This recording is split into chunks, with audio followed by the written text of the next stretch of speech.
Throughout August, we celebrate women who are breaking barriers, leading with purpose and reshaping our future. On SABC WeekAhead, we spotlight one such trailblazer, Ndia Magadagela, who is a chartered accountant, entrepreneur, and co-founder and CEO of Everlectric. From deal-making in development finance to pioneering electric mobility, Ndia is proving that bold women don't just enter industries, they transform them.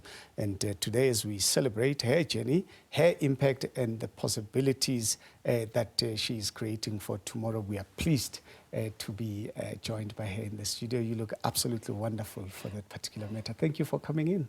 Thank you so much for having me. Wonderful. I mean, Women's Month, what does it mean for you, first and foremost, generally? I think it means celebrating the women that came before us, and it also reminds us that, you know, we stand on the shoulders of giants and we've got a great future ahead of us. Yeah, yes. yeah. It also comes at a time when, I mean, just for an example, Stats SA was giving us the breakdown of unemployment. Obviously, I mean, women in the main, despite the fact that when it comes to the number of women compared to men who vote, it is the women who mostly vote. But when you look at the unemployment crisis, it is black women in particular, women in general, who are at the coalface of unemployment. And I mean, there are other statistics that tell us that in cases where women are running businesses, they're the sole proprietor. But you find that men run more businesses when there are 20 or more employees. I mean, how difficult it is to accept, for a lack of a better word, those kinds of situations that women face. It's very real, and but it's very sad as well. And I think that's why we cannot shy away or you know, be slow in supporting women-owned businesses. Like you said, that, you know, the men seem to be a step ahead. But we have to be deliberate about supporting women-owned businesses. We have to be deliberate about even teaching entrepreneurship from the grassroots levels, because we realize that not everyone who's going to go through the schooling system is going to end up with a job.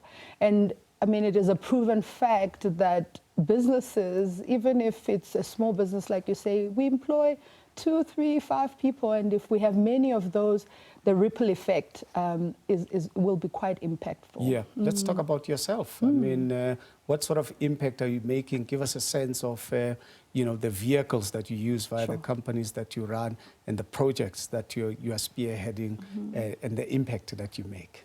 So we are in the electric vehicle leasing business. So the impact that we're making, really, when we looked at what was happening globally and the fact that, you know, companies are looking for options to decarbonize and to reduce their carbon footprint, that's where we play, where we assist the companies that we support with reducing their carbon emissions as well as save money. So the impact that we're making is really directly to the environment, but not only that, we are also creating jobs, and we're in an industry that is emerging. So that means we're able to be the kind of business that can absorb future skills and or even contribute to how future skills are written in the education sector. Yeah, must be tough, because it's an industry, from what I've read in the past, the offtake is quite slow, very few of those motor vehicles. Also, you've got Morocco, which has taken a lead in terms of the production of batteries as well, despite the fact that on the continent as a country, South Africa, we've been for years doing well in the motor sector industry. Give us the dynamics around the challenges that you face in that sector. Sure, it's very true that it is slow. We've been in this business, though, for the last 6 years, and we've kind of seen the trajectory change over time.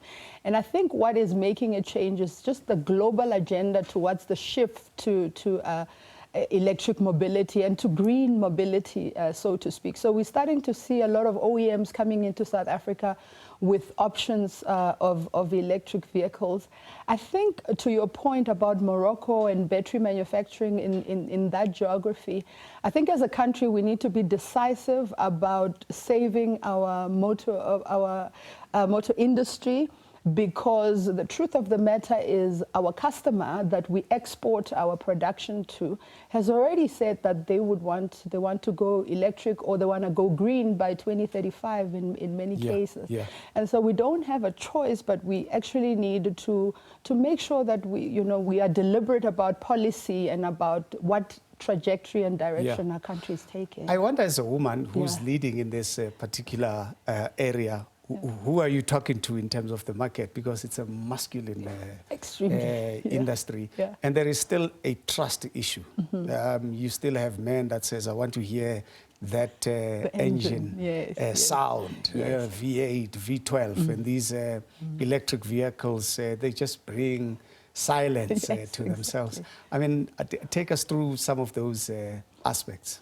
So the conversations are very interesting, but they are changing. I think like I said, we've been around for about 6 years. We've traveled more than 2 million kilometers on South African roads in electric vehicles. So what we talk to our prospective client about is a proven, documented set of data that they can say, okay, we can see how you're going to reduce carbon emissions here and how I'm going to save money here. And so as much as it is a masculine industry, I mean, it's an industry of many, many years before, both of us were born probably. But I think when you bring a solution that solves a problem that is real to your client, and you can actually back it with data, it makes it so much easier to have the conversation, because it takes away who's speaking to you, and it says you can save and you can reduce your carbon emissions. Yeah, talking about yourself as a woman in this industry, and I mean, earlier on I was blurting out some of the statistics. I mean, one of them is that there are more girls than boys in higher education system, but when it comes to STEM, your science, engineering and technology, there's very few young girls. And I suppose part of what you probably want to achieve, and I'm making an assumption here, is to introduce a lot of young women into this particular industry. Doesn't that aspect worry you, though? That aspect worries me quite a lot. It is true that I think what we need to do is to get to the students before they get to matric. This is in grade 8 to grade 9, and show them the possibilities of careers that come with these STEM subjects. There is actually almost like this inkling that it's very difficult or it cannot be done. And sometimes by the time we catch them, it's a little bit too late. Subject choices have been made. But the other thing is just giving young people an opportunity to see. If I say come to Everlectric and come and see how we service a vehicle, it's something that, it shows the young person that there's a possibility of a career in that area. And we need to be doing those things earlier and earlier, so that we catch them when it's still young. Give us a sense of your operational existence in the country.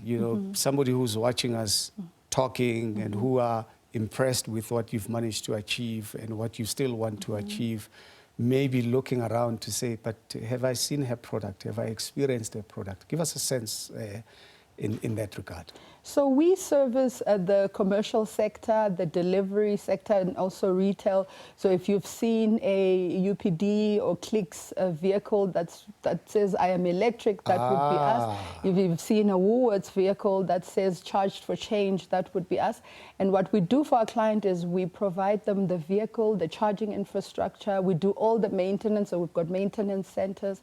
And we're present in Gauteng, in KZN. We're also in the Western Cape and the Northern Cape, and we're growing within the country. What is rewarding for you?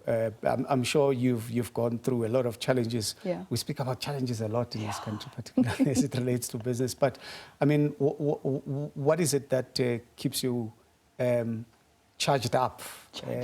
Excuse the pun. Every morning, is it when you see one of your vehicles as you're driving to the office and going, that's me right there, and more? Just give us a sense of the rewards. You know, what makes it enjoyable for you? It's definitely the fact that at some point it was a PowerPoint presentation and it was an Excel spreadsheet, and now you can actually see these vehicles on the road. But not only that, it's the individual that is in that vehicle actually driving an electric vehicle. Some of them are driver-owner schemes, so we're supporting drivers who are running their own businesses within the construct, so that's quite rewarding. But it's also seeing young people come into the business, start at a certain point, you know, in operations, and growing to be high voltage technicians or growing in the industry. That is very rewarding. So there are many challenges, but there's definitely a reason why I'm charged up. Yeah. Wonderful. You are indeed a trailblazer, and thank you so much for joining us today for this wonderful discussion, and we wish you well for the future. Thank you for having me. Thank you very much. That is Ndia Magadagela, who's a chartered accountant, entrepreneur, and co-founder and CEO of Everlectric.